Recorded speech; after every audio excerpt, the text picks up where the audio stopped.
پاکپتن میں برصغیر پاک و ہند کے عظیم بزرگ حضرت بابا فرید الدین گنج شکر رحمۃ اللہ علیہ کے 778ویں عرس کا 7واں روز سجادہ نشین نے روایتی رسومات ادا کرتے ہوئے تبرکات تقسیم کیے۔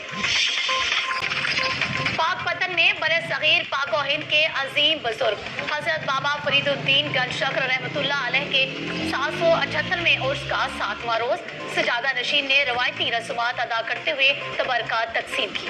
برصغیر پاک و ہند کے عظیم صوفی بزرگ حضرت بابا فرید الدین گنج شکر کے 778ویں عرس کا 7واں روز کرونا وائرس کے پھیلاؤ کے خدشات کے باوجود ملک کے طول و عرض سے زائرین کی آمد و رفت اور حاضری کا سلسلہ جاری ہے۔ سجادہ نشین دیوان مودود مسعود چشتی فاروقی نے 7ویں روز کی رسومات ادا کرتے ہوئے زائرین میں روایتی تبرکات تقسیم کیے۔ 15 روزہ عرس کی سب سے بڑی رسم بہشتی دروازے کی قفل کشائی 5 محرم کو ادا کی جائے گی۔